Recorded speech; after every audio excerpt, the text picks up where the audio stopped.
PhilHealth sa ating programa. Ang ating pag-uusapan ngayong hapon ay ang indigent program ng ahensya. Si Pangulong Bongbong Marcos po mismo ang nangako ng mas malawak na access sa health services. Sa kanyang State of the Nation address, ibinida niya na mahigit 93% na ng mga Pilipino ay PhilHealth members. Kung matatandaan po ninyo mga kapatid, noon pong previous administration, sa panahon ni dating Pangulong Rodrigo Duterte na ipasa po yung Universal Healthcare Law.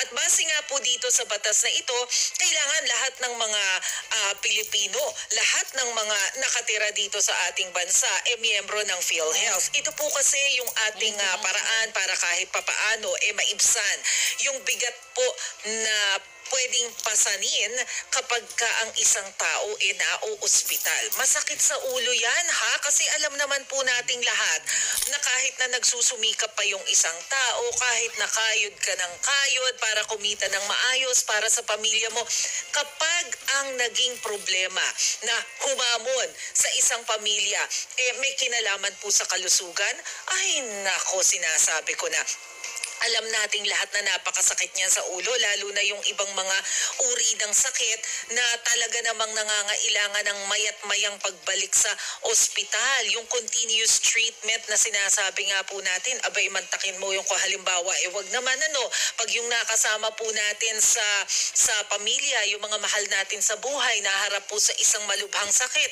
Ang sakit sa ulo, ang sakit sa dibdib, napakasakit pa sa bulsa. Mantakin niyo po kung halimbawa kailanganin na mapasok sa ICU yung isang mahal mo sa buhay, magkano ba yung binabayaran sa ospital? O maabot ng 50,000 pesos sa isang araw? Hindi po biro yun kahit na sabihin mong masipag ka namang tao at talaga namang nagsusumika para kumita ng maayos, magkano ba yung minimum wage natin dito sa Metro Manila? Ay, hindi naman naabot ng 50,000. So, ibig sabihin, yung isang araw na bayad dun sa ICU, lagpas-lagpas pa dun sa sweldo mo. Kaya nga, hindi mo talaga maiiwasan na yung mga kapatid natin na kinakailangan talagang dumulog sa mga pagamutan para isalba yung mahal sa buhay na merong sakit, talagang nagkakapatong-patong ang utang. Kung minsan naisasangla mo pa yung property mo para lang makalikom. Hindi po biro yan lalo na doon sa mga kapatid natin na kinakailangan mag-dialysis, kinakailangan sumailalim sa chemotherapy, sa radiation therapy. Kasi alam natin na yung mga ganitong klase ng therapy, hindi lang to one time, big time. Sunod-sunod to serye to ng mga gamutan. Meron nga tayong mga tinatawag na cycle para dun sa mga cancer patients natin. Depende pa sa cycle para masabi ng doktor natin, ng oncologist na okay na, tapos na yung iyong cycle, okay na yung iyong kondisyon na pangkalusugan. Hindi naman natin malalaan yun hindi ba? Maigi ng maigit, meron tayong ilang mga medical practitioners na understanding kung bagano napapakiusapan kapag pagdating do sa mga professional fee. Pero syempre hindi naman lahat kasi ng medical practitioners ganun ka-understanding. Hindi po ba? So dito pumapasok yung pangangailangan natin ng assistance, yung tulong na nakukuha natin sa PhilHealth. Kasi syempre para sa ating mga members ng PhilHealth, meron po tayong ibinibigay na contribution para sa mga panahong kailangan natin, naririyan. At malaking kabawasan yon doon sa mga bayarin natin sa ospital, yung mga bayarin natin sa treatment. Pero syempre, ang tanong po natin dyan, paano naman yung mga itinuturing natin na mga indigent? Sino-sino ba itong mga indigent na tinuturing natin? Sila ba yung mga poorest of the poor na mga bahagi ng mga Pantawid Pamilya Pilipino Program, yung mga pumipila sa DSWD? Para makakuha ng ayuda, paano ba natin kinakategorize o ina-identify kung sino yung maituturing natin na mga indigent person na pwedeng maging bahagi ng programa ng PhilHealth?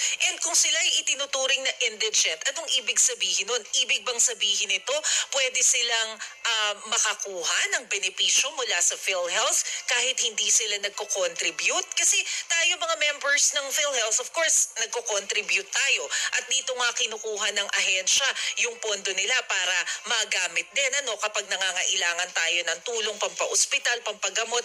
Pero paano yung indigent? So yun po yung aalamin natin ngayong hapon. And of course mga kapatid, kayo po ay welcome na makilahok sa ating talakayan ngayong hapon. Pwede po kayong mag-comment o magtanong, pero syempre mas maigi po sagutin nyo na rin po ang ating question of the day. Ang ating pong question of the day, meron ka bang problema sa pag-avail ng iyong PhilHealth benefits?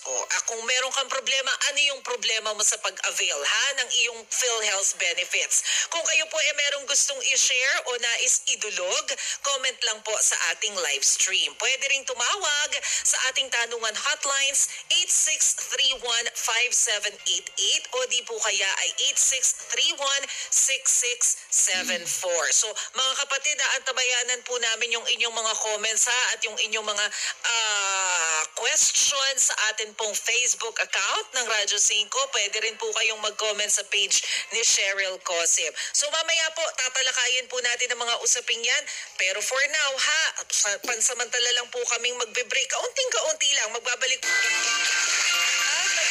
po ang programang Sagot Kita. Siyempre mga kapatid, ito po yung sinasabi natin kanina na paano kaya, kasi tayo mga members ng PhilHealth, meron tayong contribution para siyempre pag kailangan natin, tayo rin naman ang nagbe-benepisyo doon. Pero pag indigent people, kapag nangangailangan sila ng tulong, kapag po sila maha-hospitalize, siyempre ayaw naman natin yun, pero meron pong programa dito ang PhilHealth. Pakipaliwanag nga po sa amin, sir, ano po ba itong indigent program ng PhilHealth? Yes, ma'am. Alam niyo po ay ito ang tinuturing na puso ng ating programa sapagkat sa pamamagitan po nito, yung mga kababayan natin na walang kaya, yun pong mga mahihirap, ay hindi sila mapagkakaitan ng financial access sa kalusugan, serbisyong pangkalusugan, lalo na kapag kailangan nila ito, magpapagamot sa ospital halimbawa. So meron tayong indigent program na para po sa mga mahihirap nating kababayan at para po malaman kung qualified po dito, dapat lang tandaan na kung yung ating kababayan ay nasa listahanan o yung nasa NHPS list ng DSWD, ay sila automatic po na itinuturing na ating miyembro at sila po'y ginagawaran ng taon-taon na PhilHealth coverage, Ma'am Maricel. I see. So, ang kailangan lang, nandun sila sa listahanan. So, ibig sabihin, sir, yung mga kasama po dun sa mga Pantawid Pamilya Pilipino program, kasi ito yung mga nasa listahanan ano po?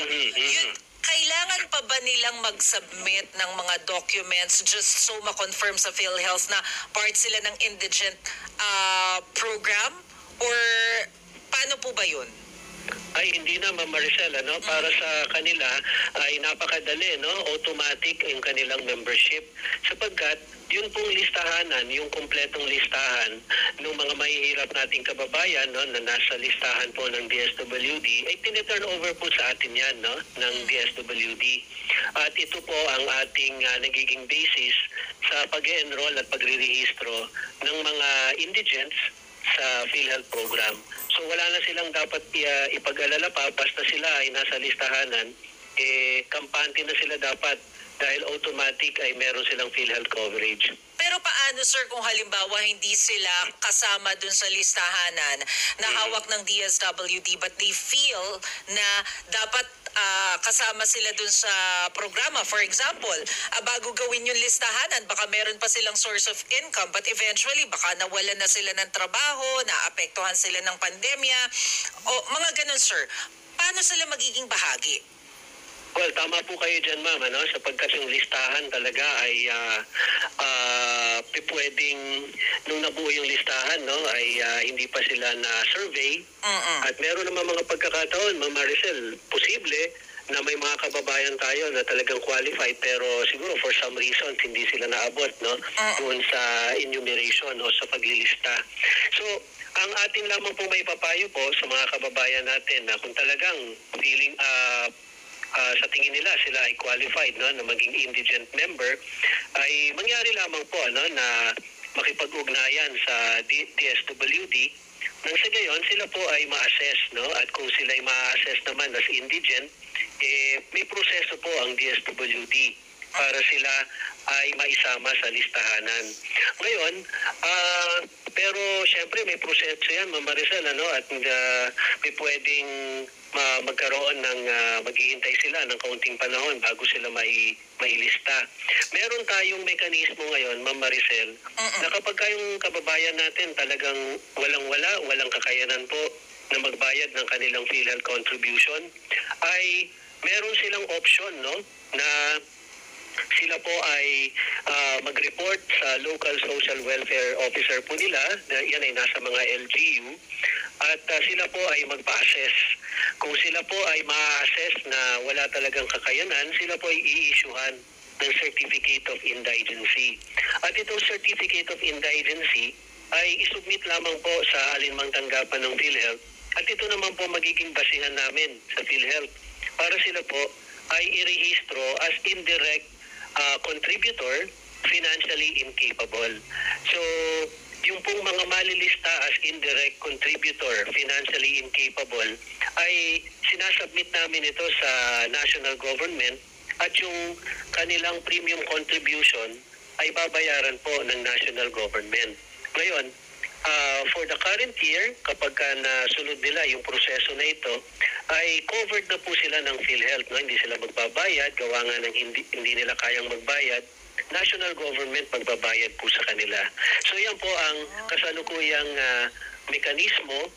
Sakali man yung kababayan natin hindi nailista doon sa DSWD, may pagkakataon pa rin na maka-avail sila ng insurance, at national government ang magbabayad para sa current year na premium contribution nila. Yung galing. So, ibig sabihin pala, pag part ka ng indigent program, hindi mo na kailangan mag-contribute, no? Well, reasonable naman. Wala nga silang source of income, eh. Tama po kayo, Ma'am Maricel. At talagang ang national government po ang nagbibigay ng government subsidy. Taon-taon po yan, Ma'am Maricel, ano? Na tayo po ay bumabalik sa Kongreso, at doon po ay inaaprubahan yung subsidy para sa kontribusyon ng mga indigent members po natin. Opo, sir. Yung sinasabi niyo po kanina na kailangan lamang nilang kumuha ng certificate from the social, department? Ganun ba? Local social welfare officer po, ma'am. Local social welfare officer. Usually ba, sir, mga how long will it take para, kumbaga, masabi na natin, sabi niyo kasi it will take time, eh. Gaano kahaba yung hihintayin para masabi na okay ka na, covered ka na nitong programa na to? Well, tayo sa bahagi ng PhilHealth, Ma'am Maricel, kapag ito ay naipresent sa atin ng ating kababayan, ito po ay madali natin may poproseso, no? Ipoproseso natin yung kanilang registration as indirect contributor, financially incapable. So sa bahagi natin, mabilis nating mapoproseso yan. So ang atin na lamang dyan ay kung siyempre makikipag-ugnayan pa sila dun sa local social welfare office, at palagay ko naman ay hindi rin matagal na mag-assess, no, at ma-issuean sila ng Certificate of Indigency kung sila naman po ay talagang napasa nila yung mga criteria, no, as financially incapable. Sir, para lang may idea yung ating mga kababayan na